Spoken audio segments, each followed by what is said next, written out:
السلام علیکم ناظرین، میں ہوں آپ کا میزبان ملک فیض رسول عوان اور آپ دیکھ رہے ہیں azadawam.com۔ ناظرین، ہم آج عید الاضحیٰ کے موقع پر کیا جانے والا اہم فریضہ قربانی کے حوالے سے بات کریں گے اور پیش آنے والے چند مسائل پر روشنی ڈالیں گے۔ ان مسائل پر روشنی ڈالنے کے لیے ہمارے ساتھ جو شخصیت موجود ہیں، آپ ہزار بار انہیں ٹی وی کی اسکرین پر دیکھ چکے ہیں۔ شہر اقبال سے تعلق رکھنے والے مولانا عمران بشیر صاحب، السلام علیکم سر۔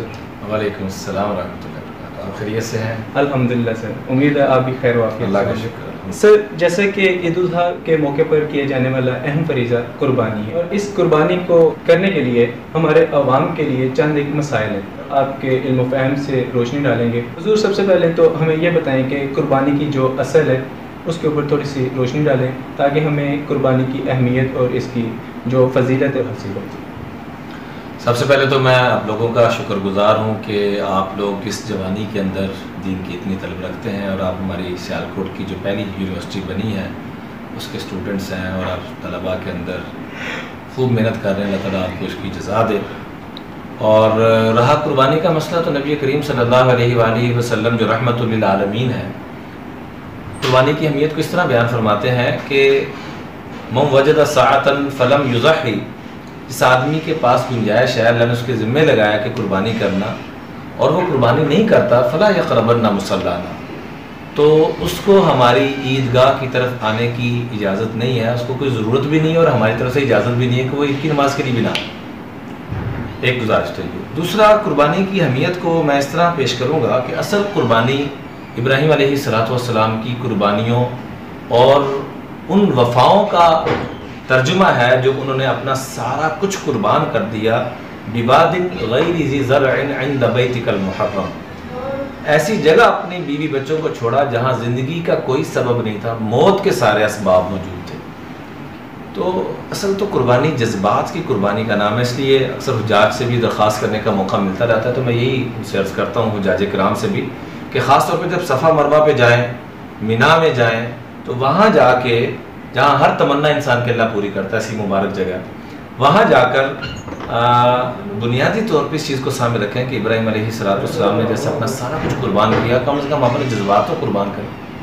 تو یہ اصل قربانی ہے۔ اللہ تعالیٰ ہمیں یہ قربانی کرنے کی توفیق عطا فرمائے۔ دوسرے نمبر پہ یہ کہ قربانی کے لیے جو حساب استطاعت ہیں ان کے بارے میں تھوڑا سا بتائیں کہ وہ کون لوگ ہیں جن کے اوپر قربانی فرض ہے۔ دیکھیے، جو شخص آج کے دور میں 35 سے 40 ہزار روپے کا مالک ہو، اس اعتبار سے سونا چاندی، نقدی کیش کی صورت میں، سونا چاندی کی صورت میں، سارا کل ملا کے، اور مال تجارت اور گھر کا وہ سامان جو ضرورت میں نہیں آتا، سال سال پڑا رہتا ہے، ان سب چیزوں کو ملا کر اور قرضہ اس کا سارا مائنس کر لیا جائے، اس کے بعد بھی اگر اس کے پاس 35 سے 40 یعنی 52.5 تولے چاندی کی قیمت آج کے حساب سے تقریباً 35-40 ہزار کے درمیان آج کل چل رہی ہے، جس کے پاس اتنے پیسے ہوں تو اس کے ذمہ قربانی واجب۔ عام طور پہ ایک بہت بڑی غلطی یہ پائی جاتی ہے کہ گھر میں ایک فرد کی طرف سے قربانی ادا کر دی جاتی ہے اور باقی سب چھٹی کر جاتے ہیں، تو ایسا نہیں ہے۔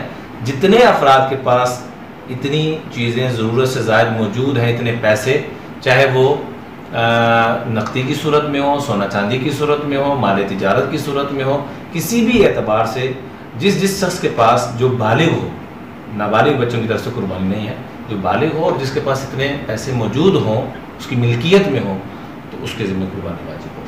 تیسرا سوال یہ ہے کہ جو لوگ فوت ہو جاتے ہیں اور وہ قربانی کے حقدار ہوتے ہیں، اور پیچھے جو ان کے لواحقین ہیں، کیا وہ ان کی قربانی ادا کر سکتے ہیں؟ نبی کریم صلی اللہ علیہ وآلہ وسلم نے صحیح سند کے ساتھ یہ روایت موجود ہے کہ ایک قربانی کا جانور اپنی طرف سے ذبح کیا اور دوسرا قربانی کا جانور اپنی امت کی طرف سے ذبح کیا، تو ہمیں بھی، ہمارا بھی حق بنتا ہے کہ ہم نبی کریم صلی اللہ علیہ وسلم کی طرف سے بھی محبت کا یہ حق بنتا ہے کہ ان کی طرف سے بھی قربانی دیں جن کو اللہ نے گنجائش دی ہے، اور جو ہمارے عزیز و اقربا جا چکے ہیں ان کی طرف سے بھی ہم دے سکتے ہیں۔ فرض واجب نہیں ہے، جو جا چکا ہے سو جا چکا ہے، لیکن اگر کوئی دے دے تو ان کے لیے بہت اجر و ثواب کی اور ان کے رفع درجات کا یہ ذریعہ ہو۔ اچھا، مطلب کہ سب سے پہلے اپنا جو قربانی ہے اس کو ادا کرے، پھر اس کے بعد اپنے لواحقین کے لیے۔ یہ نہیں کہ اپنی گنجائش ہے وہ نہیں کر رہا اور دوسروں کی طرف سے کر رہا، تو یہ ٹھیک نہیں ہوگا۔ بالکل، پہلے اپنی قربانی، پھر دوسروں کی طرف سے۔ بالکل ٹھیک ہے. سب سے پہلے ہم قربانی جو کرتے ہیں اس کا طریقہ کار کے اوپر تھوڑا سا بتائیں روشنی ڈالیں, اور جو تکبیرات ہم پڑھتے ہیں قربانی کو لے کے اس کے اوپر بھی تھوڑی سی روشنی ڈالیں. دیکھیں تکبیرات تشریق یہ جمعے سے شروع ہو جائے گا, فجر سے, یعنی 9 ذی الحجہ کو یہ شروع ہو جاتا ہے, 9, 10, 11, 12 اور 13 کی عصر تک. بالکل ٹھیک ہے. اور یہ جمعہ, ہفتہ, اتوار, سوموار, منگل کی عصر تک ہم یہ تکبیرات اللہ اکبر اللہ اکبر لا الہ الا اللہ واللہ اکبر اللہ اکبر وللہ الحمد, یہ ہر نماز کے بعد ہر مسلمان مرد عورت کے اوپر یہ واجب ہے کم از کم 1 مرتبہ پڑھنا. دوسرا آپ نے یہ پوچھا ہے کہ قربانی کا طریقہ کار. جی, طریقہ کار سے کیا مراد یہ ہے کہ جب ہم قربانی کرنے لگتے ہیں اس کے جانور کے سامنے جو لوگ ہیں وہ چھریاں لے آتے ہیں, اور اس کے بعد جو تکبیر پڑھنی ہے چھری کے اوپر پڑھنی ہے, گردن سے پڑھنی ہے, اس کے حوالے سے. جی, اس میں یہ ہے کہ یہ اللہ نے یہاں پر نا ہر زندہ کی جاندار کے یہاں 3 رگیں پیدا فرمائی ہیں, تو ان کا ذبح کرنا ضروری ہے تاکہ خون اچھے طریقے سے بہہ جائے.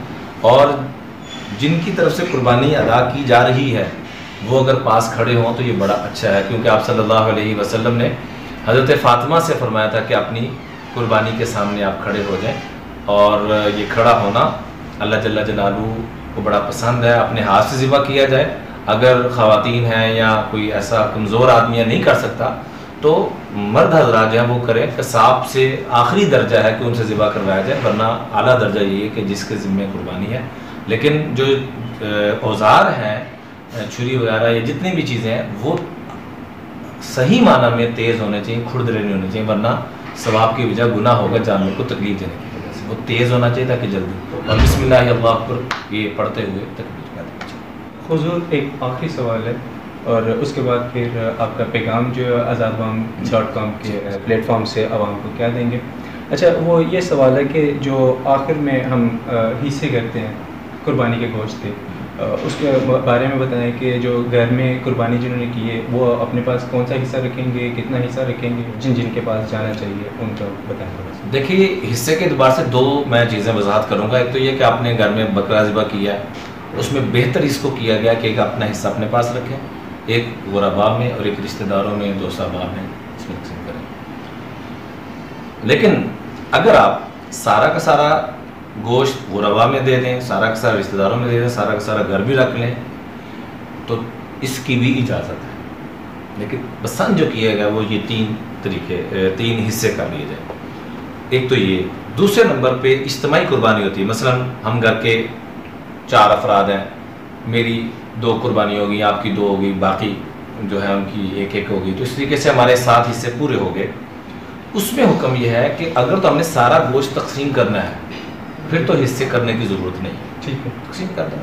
اور اگر ہم نے کچھ رکھنا ہے, کچھ تقسیم کرنا ہے, تو پھر عام طور پہ اس میں ہچکچاہٹ محسوس کی جاتی ہے کہ یار حصہ کیا کریں گے, کیا کہے گا, چلو یار اندازے سے لے لیں. تو یہ طریقہ کار ٹھیک نہیں ہے, بلکہ ہر ایک کو اس کا 1 حصہ ہے تو اس کو 1 حصہ پورا تولا جائے, ماپا جائے باقاعدہ, وہ کر کے تقسیم کیا جائے, ایسے اٹکل کے ساتھ نہ کیا جائے. باقی azadbam آپ کا جو پلیٹ فارم ہے, میں جب سے یہ بنا ہے مجھے اس وقت سے یہ سعادت نصیب ہو رہی ہے آپ جیسے شہزادوں کے ساتھ بیٹھ کر گفتگو کرنے کی, اور اپنے نوجوان شہزادوں کو, اپنے بہن بھائیوں کو یہ پیغام دینے کی. اور مجھے خوشی ہوتی ہے بڑی دیر کر, کیونکہ مختلف یونیورسٹیز میں جانا ہوتا ہے, اور اسپیشلی آپ لوگوں نے جو یونیورسٹی میں ماحول بنایا ہوا, اللہ تعالیٰ آپ کو اس کی جزا دے, دنیا آخرت میں اس کا بدلہ دے.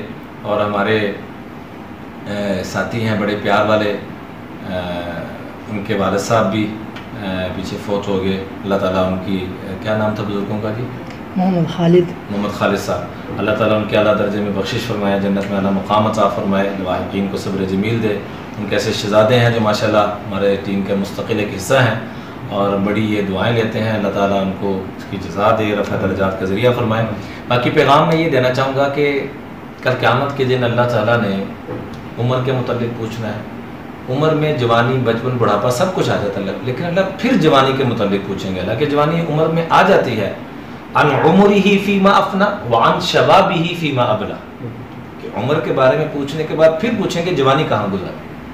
تو جوانی کی اللہ کے ہاں اتنی اہمیت ہے. تو آپ لوگ جو جوانی کے اندر یہ محنت فکر کر رہے ہیں, ایک تو آپ لوگوں کو میں عظمت کو سلام پیش کرتا ہوں. دوسرا ایک بڑا دکھ کے ساتھ میں یہ کہوں گا کہ ہم ایک بہت بڑی دیوار قائم کر چکے ہیں کہ ہم یونیورسٹی کے ہیں اور وہ لوگ مدرسے کے ہیں، وہ الگ مخلوق ہے، ہم الگ مخلوق ہیں۔ نہیں میرے عزیزو، ہم ایک ہیں۔ جتنی بھی سائنس ہم پڑھ رہے ہیں تو اللہ نے اتاری ہے۔ بالکل قرآن پاک میں ساری مخلوقات کا تذکرہ ہے۔ اقرا بسم ربک الذی خلق، خالق کے بارے میں پڑھنے کا حکم دیا گیا اور مخلوق کے بارے میں پڑھنے کا حکم دیا گیا۔ تو ہم یونیورسٹیز کالجز والے اور اسکول کالج والے، ہم کو مدارس والے الگ الگ نہیں ہیں، بلکہ ہم ایک ہیں۔ جیسے آپ لوگ ماشاءاللہ یونیورسٹی میں رہ کر اتنا دین کا کام کر رہے ہیں، نوجوانوں کے اندر ان کے والدین کا ادب احترام، اساتذہ کا ادب احترام، یہ یونیورسٹی میں رہتے ہوئے آپ لوگ یہ کام کر رہے ہیں، یہ بہت بڑا جہاد ہے اور بہت بڑی آپ سعادت حاصل کر رہے ہیں۔ اللہ تعالیٰ آپ کو اس کی جزا دے۔ اور میں یہ سمجھتا ہوں، ہمارے استاد محترم فرمایا کرتے تھے کہ ایک مدرسے میں بچہ پڑھنے والا ہے، ایک یونیورسٹی میں پڑھنے والا ہے، دونوں اللہ کے ہاں برابر ہیں۔ سب سے اعلیٰ مقام پانے والا وہ اسٹوڈنٹ ہے جس کے پاس تقویٰ موجود ہے، وہ چاہے مدرسے والے کے پاس تقویٰ موجود ہے، مسجد والے کے پاس تقویٰ موجود ہے۔ خوف خدا، تقویٰ کہتے ہیں کہ اپنی خوبیاں نہ دیکھنا اور دوسروں کی خامیاں نہ دیکھنا، یعنی اپنی خامیاں اور دوسروں کی خوبیاں۔ جس کو یہ نصیب ہو جائے اور گناہوں سے بچنے والا بن جائے، وہ اللہ کے ہاں سب سے معزز ہے۔ باقی مخلوقات کا بھی ہم نے پڑھنا، یہ علوم حاصل کرنا واجب ہے، جس سے مسلمانوں کی اسلامی معیشت مضبوط ہو۔ اور میں یہ درخواست کروں گا آپ کے پلیٹ فارم کے ذریعے سے آزاد عوام کی طرف سے کہ اس میں ہم اتنے مستحکم ہوں کہ ہمیں دوسروں سے بھیک نہ مانگنی پڑے، چاہے وہ میڈیکل کے اعتبار سے ہو، چاہے وہ ٹیکنالوجی کے اعتبار سے ہو، سائنس کے اعتبار سے ہو، کسی بھی اعتبار سے ہو، میں دوسروں سے بھیگنا، اتنے ہم اسٹرانگ ہو، یہ کرنا واجب ہے۔ یہ خالی ہم اس کو دنیا نہ سمجھیں، یہ دنیا نہیں، یہ دین کا حصہ ہے، نہیں کریں گے تو گناہ گار ہوں گے۔ تو اس لیے اس میں ہم نے جان کھپانی ہے، لیکن دو گزارشات کہ اس میں ہم نے اپنی نیتوں کو ٹھیک کرنا ہے، اساتذہ کا ادب کرنا ہے، یہ دو چیزیں کر لیں اور اللہ کے فضل و کرم سے ہم اللہ کے یہاں بڑے محبوب ہوں گے۔ اللہ تعالیٰ ہم سب کو عمل کی توفیق عطا فرمائے۔ یہ دن چل رہے ہیں، بڑے مبارک دن ہیں، اس میں گزارش ہے کہ یہ راتوں کا قیام، دن کی عبادت اللہ کو بڑی محبوب ہے۔ اللہ تعالیٰ ہم سب کو اس سے فائدہ اٹھانے کی توفیق عطا فرمائے۔ ناظرین، یہ تھے ہمارے ساتھ نامور شخصیت مولانا عمران بشیر صاحب، جنہوں نے بہت ہی پیارے انداز سے قربانی کے اوپر روشنی ڈالی اور ہمارے علم میں اضافہ کیا۔ اس کے بعد انہوں نے جو پیغام دیا ہے یہ بہت ہی اہم پیغام ہے، ہمیں اس کے اوپر غور و فکر کرنے کی ضرورت ہے۔ جیسا مولانا صاحب نے فرمایا، ہم انشاءاللہ اللہ سے دعا کرتے ہیں کہ ہمیں عمل کرنے کی توفیق عطا فرمائے۔ وآخر دعوانا ان الحمدللہ۔